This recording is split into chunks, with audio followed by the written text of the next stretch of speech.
Hi అండి, ఈరోజు అరటికాయ రవ్వ వేపుడు చేస్తున్నాను. సో దానికి మీరు 2 అరటికాయలు తీసుకొని ఇలా కాస్త లావుగా కట్ చేసుకోవాలి.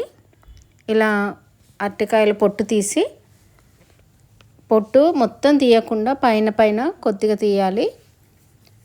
ఇలా కట్ చేసుకొని కొద్దిగా వాటర్లో ఉప్పు వేసుకొని, ఆ ఉప్పు వాటర్లో ఈ అరటికాయ ముక్కల్ని వేసి కడగండి. నల్లగా కాకుండా ఉంటాయి ఉప్పు వేస్తే. ఇలా కడిగి ఒక గిన్నెలోకి తీసుకొని 1 టీ స్పూన్ కారం, టీ స్పూన్ ఉప్పు, టీ స్పూన్ పసుపు, టీ స్పూన్ అల్లం ఎల్లిగడ్డ, హాఫ్ స్పూన్ ధనియాల పొడి, హాఫ్ స్పూన్ జీలకర్ర పొడి, 1 నిమ్మకాయ పిండి ఇలా బాగా ముక్కలకి మసాలా కలిసేలాగా బాగా కలపాలి. ఇలా కలుపుకొని ఒక్కొక్క ముక్కకి అంతా కలిసేలాగా ఇలా కలిపి పక్కన పెట్టుకోండి. ఇప్పుడు ఒక ప్లేట్లో కొద్దిగా రవ్వ తీసుకొని సరిపడేంత, వాటికి సరిపడడానికి ఎంత కావాలో అంత చూడండి. కొద్దిగా వేసుకుంటూ ఇలా ఒక్కొక్క ముక్కకి రవ్వ పట్టుకునేలాగా ఇలా చేసి పక్కన పెట్టుకోండి. రవ్వ గట్టిగా పట్టుకుంటుంది. ఇలా కింద మీద సైడ్లకి అంతా రవ్వ అంటేలాగా ఇలా కలుపుకోవాలి. ఇలా కలిపి అన్నీ పక్కన పెట్టుకొని ఇప్పుడు ఒక కడాయిలో నూనె పోసుకొని, నూనె సరిపడేంత పోయండి. మీకు ఎంత అవసరం అనుకుంటే అలా ఇవి కాలేంత వరకు ఎంత అవసరం అనుకుంటుందో అంత పోయండి. ఇలా కడాయిలో నూనె పోసుకొని ఒక్కొక్కటిగా ఇలా ఫ్రై చేసుకోవాలి. మరి ఎక్కువగా కూడా ఫ్రై చేయొద్దు, మీడియంగా. ఎందుకంటే రవ్వ ఉంటుంది కదా, సో తొందరగా నల్లబడిపోతాయి. అలా కాకుండా ఇలా ఒక్కొక్కటిగా ఫ్రై చేసుకోండి.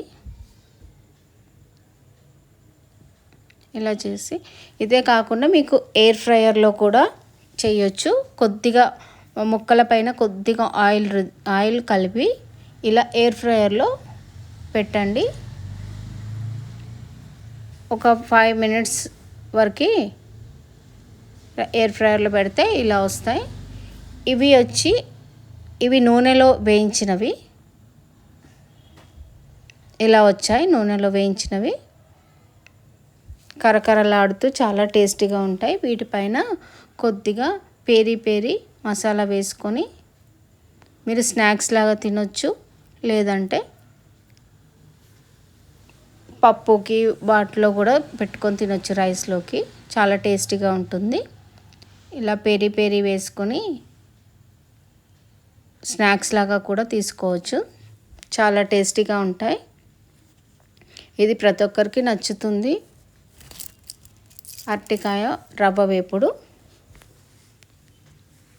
ఇలా తప్పకుండా చేసి చూడండి. అరటికాయ కూడా హెల్త్కి చాలా మంచిది, చాలా టేస్టీగా ఉంటుంది. అందరు ఇష్టంతో కూడా తింటారు. నాన్ వెజ్ తినని వాళ్ళకి ఇది చాలా బాగుంటుంది. అలాగే ఇప్పుడు ఎయిర్ ఫ్రైయర్లో ఫ్రై అయిపోయాయండి. ఇప్పుడు వీటిని ఒక్కొక్కటిగా తీసి పక్కన పెట్టుకోండి. చూడండి, ఇలాగా లోపల బాగా ఉడికిపోయింది, పైన క్రంచీలాగా చాలా బాగుంటుంది.